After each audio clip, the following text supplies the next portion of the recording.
హైదరాబాద్లోని హైటెక్స్ లో దివంగత ముఖ్యమంత్రి రోసయ్య 3వ వర్ధంతిలో రేవంత్ రెడ్డి పాల్గొన్నారు. లైవ్ చూద్దాం.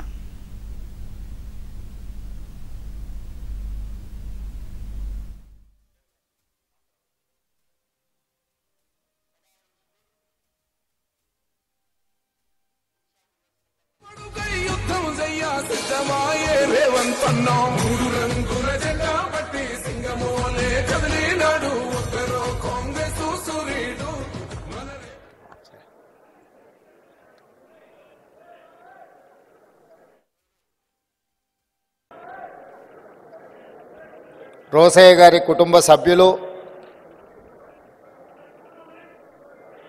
ఉమ్మడి రాష్ట్ర శాసనసభ్యులు, శాసనమండలి సభ్యులు దయానంద్ గారిని, అదేవిధంగా ఆర్యవైశ్య కార్పొరేషన్ చైర్పర్సన్ కాల్వ సుజాత గారిని,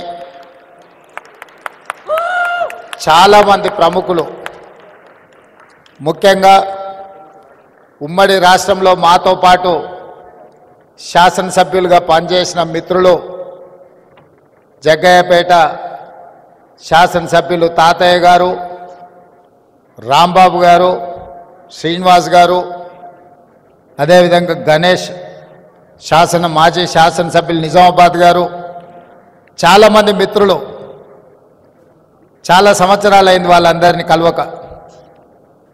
ఇతర రాజకీయ కార్యక్రమాలలో ఉంటూ రకరకాల నేపథ్యంలో మిత్రులందరినీ కలవక చాలా సంవత్సరాలైంది.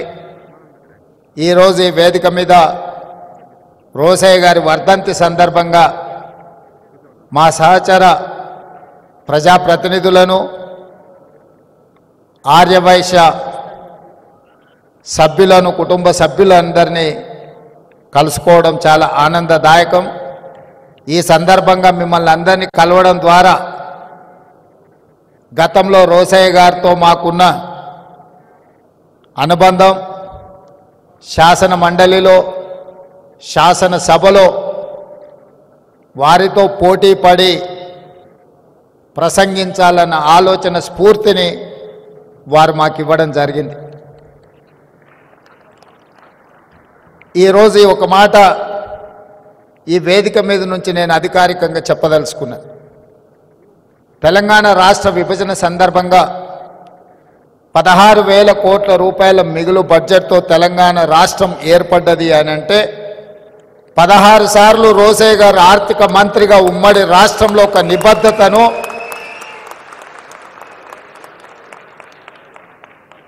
ఆర్థిక పరంగా ఒక క్రమశిక్షణను వారు పాటించారు. కాబట్టే తెలంగాణ రాష్ట్ర ఏర్పాటు సందర్భంగా 16,000 కోట్ల రూపాయలతో మిగులు రాష్ట్రంగా తెలంగాణ రాష్ట్రం అవతరించిందని చెప్పి నేను ఈ సందర్భంగా ఖచ్చితంగా చెప్పదలుచుకున్నా. 2007 సంవత్సరంలో మొట్టమొదటిసారి శాసన మండలిలో నేను ప్రవేశించినప్పుడు, సభలోకి వెళ్ళినప్పుడు ఒక పక్కన చుక్కా రామయ్య గారు, ఇంకొక పక్కన ప్రొఫెసర్ నాగేశ్వర్ గారు, ప్రభుత్వ పక్షాన ఆర్థిక మంత్రిగా రోసయ్య గారిని చూస్తే ఒకలాంటి భయం. ఏం మాట్లాడితే ఏం తప్పు పడతారో, మనం మాట్లాడే మాటల్లో ఏ తప్పు మాట్లాడినా, సమాచార లోపమున్నా వాళ్ళ ముందు మనం తేలిపోతామేమో అని ఒకలాంటి భయం ఉండేది. అక్కడి నుండి సాగునీటి పారుదల శాఖకు సంబంధించిన అంశాల మీద రాజీవ్ ఆరోగ్యశ్రీ ప్రవేశపెట్టినప్పుడు, ఆ అంశాల మీద విశ్లేషణ చేసినప్పుడు మొట్టమొదటిసారి రోసయ్య గారు ఆర్థిక మంత్రిగా నన్ను తన చేంబర్లోకి పిలిపించుకొని, ఎక్కడ చదువుకున్నావయ్యా నువ్వు, బాగానే మాట్లాడుతున్నావు, కాకపోతే లైబ్రరీకి వెళ్ళి ఇంకా లోతుగా నువ్వు నేర్చుకోవాల్సిన అవసరం ఉంది. ఈ శాసనసభ ప్రొసీడింగ్స్ గురించి, ప్రొసీజర్స్ మీద, ప్రాక్టీసెస్ మీద అవగాహన తెచ్చుకుంటే సభలో అద్భుతంగా రాణించగలవు, నీకు మంచి భవిష్యత్తు ఉంటుంది, చదువుకొని సభలో మాట్లాడమని చెప్పి పెద్దలు రోసయ్య గారు 2007లో నాకు సూచన చేశారు. వారు ఇచ్చిన సూచనను ఆనాడు నేను ప్రతిపక్షంలో ఉన్నా. రోసయ్య గారు ప్రతిపక్ష శాసనమండలి సభ్యుడు అని చూడకుండా ఉమ్మడి రాష్ట్రానికి చదువుకున్న ప్రజాప్రతినిధులు ప్రజా సమస్యలను అవగాహనతో చట్టసభలలో మాట్లాడితే మన యొక్క గౌరవం పెరుగుతుందన్న ఆలోచనతోటి ఆ రోజు రోసయ్య గారు నాకు సూచన చేయడం జరిగింది. వారి సూచనతో చదువుకొని వారికే ఇబ్బందికరమైన పరిస్థితులు కల్పించే విధంగా శాసన మండలిలో నేను మాట్లాడేవాడిని. ఆ మాట అన్నా, సార్ మీరు సూచన చేస్తూ నేను చదువుకొని వస్తే ప్రభుత్వానికి ఇబ్బంది కలిగినప్పుడు, ప్రభుత్వం సమస్యలో ఇరుక్కున్నప్పుడు డాక్టర్ వైఎస్ రాజశేఖర రెడ్డి గారు ఆ సమస్యను పరిష్కరించడానికి మిమ్మల్నే పంపుతాడు కదా, అది మీకు కూడా ఇబ్బంది అవుతుంది కదా అని నేను వారిని అడిగిన. అంటే వారు అన్నారు, ప్రతిపక్షంలో ఉన్నప్పుడు ప్రశ్నించాలి, పాలకపక్షంలో ఉన్నప్పుడు పరిష్కరించాలి, ప్రజాప్రతినిధులుగా ఇది మన బాధ్యత, దీంట్లో ఎవరం బేసిజాలకు వెళ్లాల్సిన పని లేదు.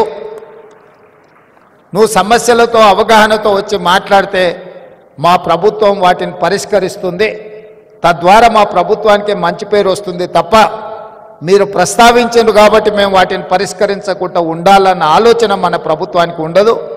ముఖ్యంగా ఆర్థిక శాఖ మంత్రిగా అది నా బాధ్యత అని వారు చెప్పినప్పుడు నాకు ఆనందం కలిగింది. ఈరోజు అలాంటి స్ఫూర్తి కొరవడింది చట్టసభలలో. ప్రతిపక్షాలు ప్రశ్నిస్తే పాలకపక్షాన్ని ఏదో పోతుంది అన్నట్టుగానో, ప్రశ్నించే వాళ్ళని అసలు మాట్లాడించడానికి అవకాశమే ఇవ్వద్దు అన్నట్టుగానో పరిస్థితులు తయారైనాయి. ఆ పరిస్థితుల నుంచి బయటపడాల్సిన అవసరం ఉన్నది. ప్రతిపక్షాలు కూడా రోసయ్య గారు చేసిన సూచన ప్రకారం చదువుకోవడం ద్వారా సమస్యల పట్ల అవగాహనతో కూడుకున్న ప్రసంగాలు చేస్తే అవి సమస్యలను పరిష్కరించడానికే కాకుండా ప్రభుత్వాన్ని ఇరుకునబెట్టడానికి ఉపయోగపడతాయి. తద్వారా ప్రజలకు ప్రయోజనం చేకూరుతుంది. తద్వారా శాశ్వతంగా ప్రజలలో ఒక చెరగని ముద్ర. ఈరోజు రోసయ్య గారు వారి కుటుంబం రాజకీయాలలో లేరు. రాజకీయ అవసరాల కోసం మనం వెళ్తే వాళ్ళు పరిష్కరించగలిగిన పరిస్థితుల్లో ఉండకపోవచ్చు.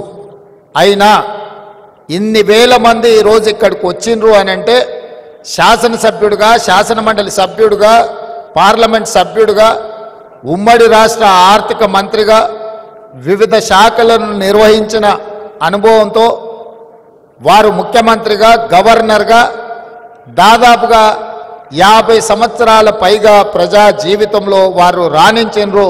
ఎన్జి రంగా గారి శిష్యుడిగా వారు ఒక గొప్ప గుర్తింపును తీసుకొచ్చిండ్రు.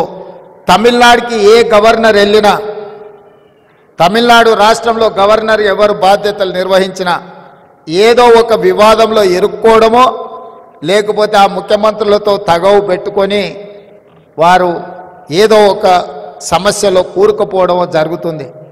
కానీ అనుభవం కలిగిన రోసయ్య గారు అత్యంత రాజకీయ వివాదాస్పదమైన తమిళనాడు రాష్ట్రంలో కూడా గవర్నర్గా రాణించి వారి యొక్క అనుభవాన్ని అక్కడ వారు ప్రదర్శించారు. అంటే వారి స్ఫూర్తి, వారి పట్టుదల, మాటలలో వారి చతురత, పాలకపక్షంలో ఉంటే ప్రతిపక్షాలను ఇరుకునబెట్టడం కానీ, ప్రతిపక్షంలో ఉంటే ఎవరు ముఖ్యమంత్రిగా ఉన్నా వారిని ఇరుకునబెట్టే విధానం మనం నేర్చుకోవాల్సిన అవసరం ఉన్నది.